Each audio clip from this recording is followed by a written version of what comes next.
наш спортсмен Серик Темиржанов. Его соперник — кубинец Освель Кавальера Гарсия. Темиржанов один из тех боксеров, что выступает на чемпионате мира после Олимпийских игр. Его последний визит в Белград удачным не назовешь.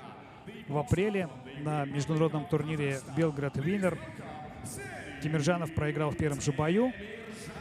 Затем у Серика был неудачный чемпионат Азии, на котором он также остался без медалей. Далее была Олимпиада, где Темиржанов проиграл во втором бою. И эта серия неудач продлилась, и ее надеется Темиржанов прервать там, где она началась, то есть в столице Сербии.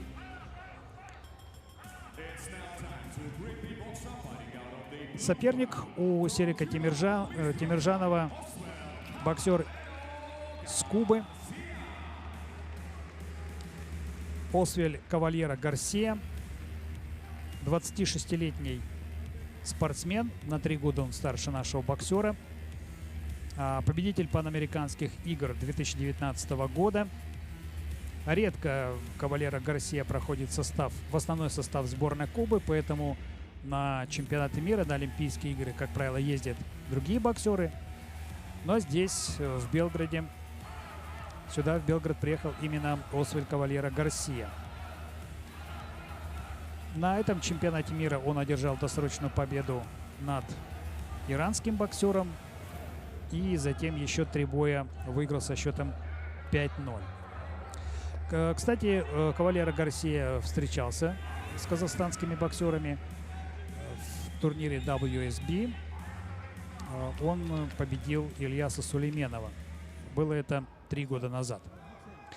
Итак, Темиржанов против Гарсии. И это, между прочим, первый на нынешнем чемпионате мира поединок казахстанского и кубинского боксеров. До полуфинала в весе 57 килограммов как-то вот так получалось, что турнирная судьба боксеров из Казахстана и Кубы не сводила. Итак, смотрим. Болеем за Серика Темиржанова. Оба боксера в традиционной стойке работают.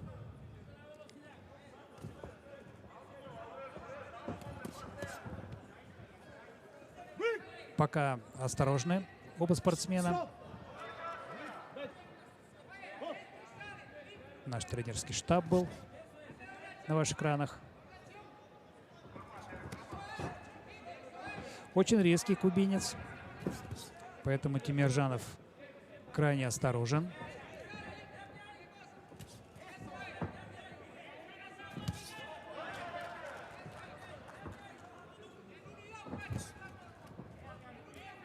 Не форсирует события Серик Темиржанов. Присматривается к сопернику. Сейчас хорошо его с левой встретил. Серик повыше, поэтому ему удобнее работать на дистанции. Кубинец очень хорошо защищается, включает перчатки, плечи, чтобы отразить удары соперника.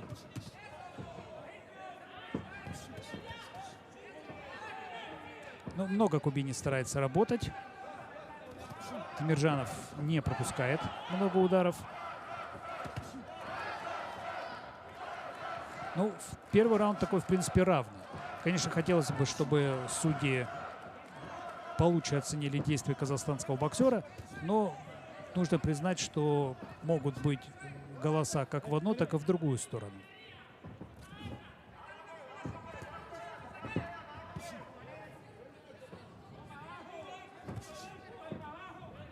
Последняя минута, и она очень важная для того, чтобы склонить мнение судей в свою сторону.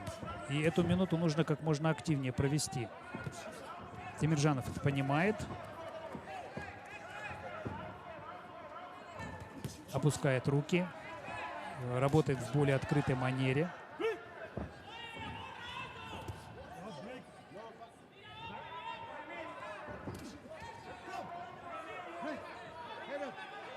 Так, просит судья Сериков не опускать голову. Пропускает, к сожалению, Темиржанов удары, но и сам попадает тоже. Так, концовка первого раунда, самая концовка. Пропустил Темиржанов правый боковой. Ух ты! Упал кубинец и счет открыт. Ну надо же! Надо же, как удачно. Практически с гонгом судья открывает счет кубинскому боксеру. Я, Сергей, дер кезде соқты міне. Темірді қызған кезде соқты дейді. Санаулы секундтар бұрын әдемі соққы жасады Серік Теміржанов, сөйтіп төреші есеп ашты. Нокдаун тіркеліп отыр. Кубалықтың өзі де түсінбей қалды. Бұл бір тамаша сәт. Қараңыздар, сол нокдаунның да әсері әрине міндетті түрде рөл ойнады бұл жерде. Бірінші кезеңде 5 төрешіде жеңісті Серік Теміржановқа беріп отыр. Серіктің байсалдық алып ұнап тұр бізге. Жай барақат емес, байсалдық алып ұнап тұр. Бәрін ақылмен шешуде қазір.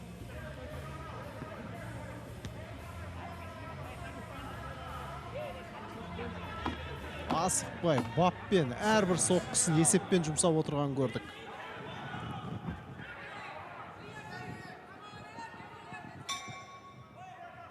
Бұл да психологиялық тұрғыда жігіттің мінезі берік екенін көрсетіп отыр. Тек сәттілік дәл осы қалпында жалғастырса, кубалықта алынбайтын қамал емес. Жалпы қазақ боксшылары кубалықтармен әрі додаларда 29 рет кездескен екен. 9 рет жеңіске жеттік, 20 рет жеңілгенбіз. Дәл осы статистиканы бір жағынан түзеп қоюға, сәл де болса жақсартып қоюға мүмкіндік бар.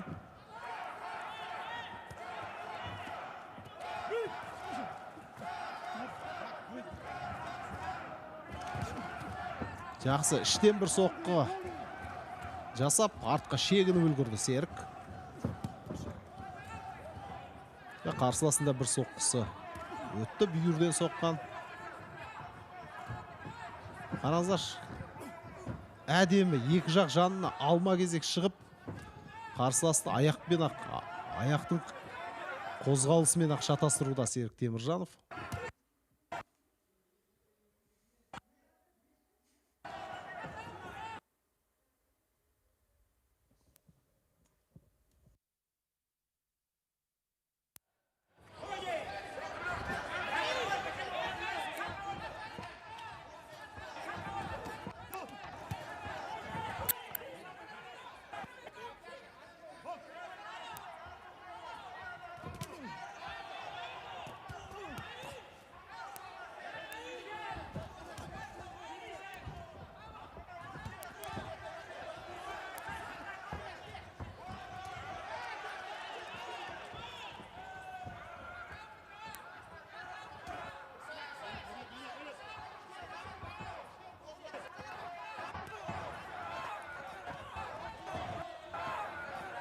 Жекпе-жек міне жалғасуда Серіктің жеңіл қозғалып жүрген көріп отырмыз.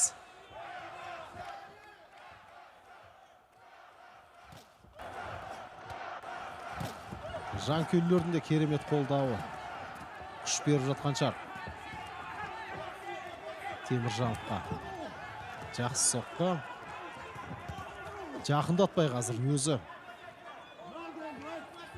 бірінші болып жұдырық сілтеп жатыр Серік. Әдемі соққы, сол қолмен қолды алыстан сермеп тигізді Серік. Төреші ескерту жасады айланып кеткен үшін. Ал енді соңғы секундтар екінші раундтың. Тамаша іштен, бұл да әрине төрешілердің назарын аудартады өзіне. Бүйірден сериялық соққысы. Бұл раундты да өте әдемі өткізе білді Серікжан. Егер осы раундты жеңсе, онда арқамыздан бір ауыр жүк түскендей сезінетін шығармыз өзімізді. Үш төреші жеңісті Серікке беріп отыр. Ал қараңыздар, екі төреші кубалық дәл соққылар көп жасады деп есептейді. Қалай десек те әзірге жағдай жаман емес. Енді 3 минут шыдап берсе Серік.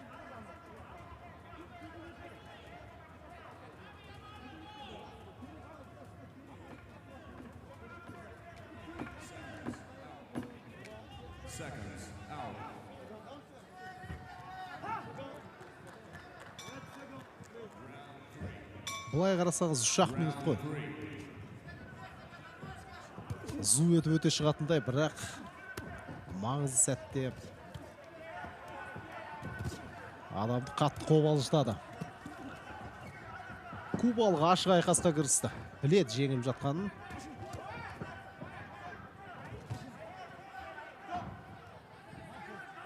Барыңды сал, Серік. 2,5 минут қалып отыр. Басымдықты бермей. Тамаша міне. Қарсылас өзіне шақыруда. Бүйірден жақсы соғып отыр. Кубалықтың соққылар қорғанысқа тиіп жатыр. Ашық айқасқа шақырып отыр Серік. Бүйірден жақсы тигізді. Қараңыздар. Қашқалақтап клинчке барып жатқан жоқ Серік. Келсең кел деп тұр ғой қарсыласқа. Бірақ дәл соққылар керек. Міндет түрде керек.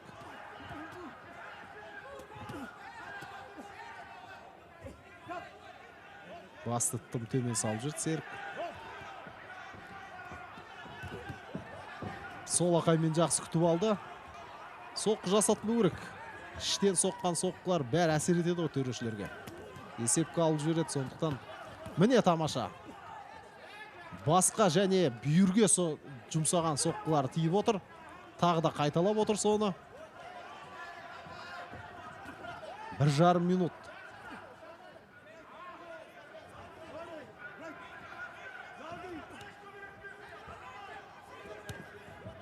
Жақсы соққы. Өзі тигізбеді ең бастысы. Қараңыз, кубалықта шаршады. Әрине Серікте жаратылған аттай ойнақтап тұр деп айта алмаймыз. Оның да сәл жылдамдығы төмендеген көріп отырмыз. Тағы да қойын қолтық ұрыс. Ал ендіше соққы жасатпау керек Серік.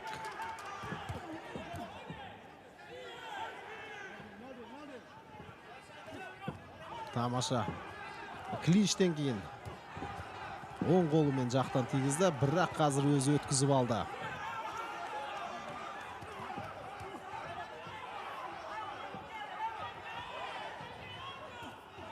Алға Серік.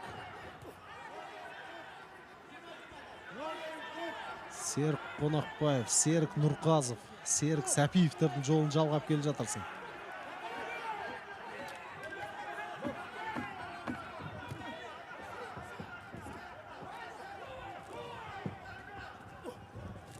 Тамаша. Өз салмағымен қолатты кубалықты және соңғы соққысы да тимеді. Я, біз нық сенімдіміз. Міне әріптесім Сергей Райлян да қазір жұдырығын түйіп қуанып отыр. Жалпы бізбен бірге басқа барлық қазақ жанкүйерлері Серіктің жеңісіне күмәнсіз сеніп отырғаны анық. Енді тек төрешілердің шешімін күтеміз, ресми хабарлағанын. Содан кейін сүйіншілей берсеңіздер болады.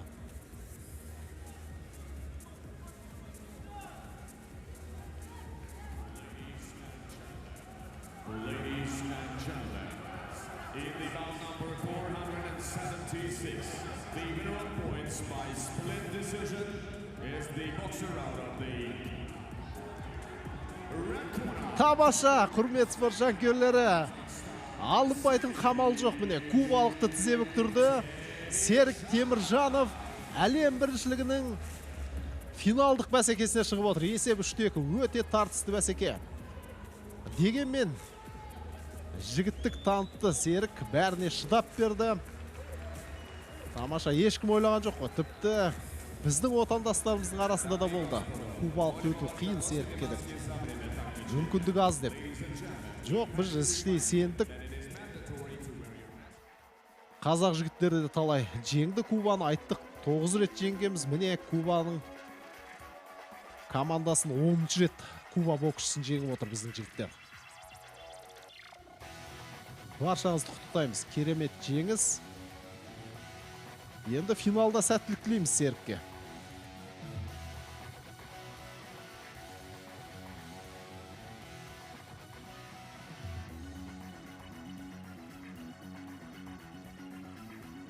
Бапкерлер де мойындап тұр Серіктің шеберлігін. Ал кубалық боксшы әлем чемпионатының қола жүлдегері атанып отыр. Освель Кабалера Гарсия. Теміржановтың финалдағы қарсыласы Жамал Харви. Американың жас боксшысы.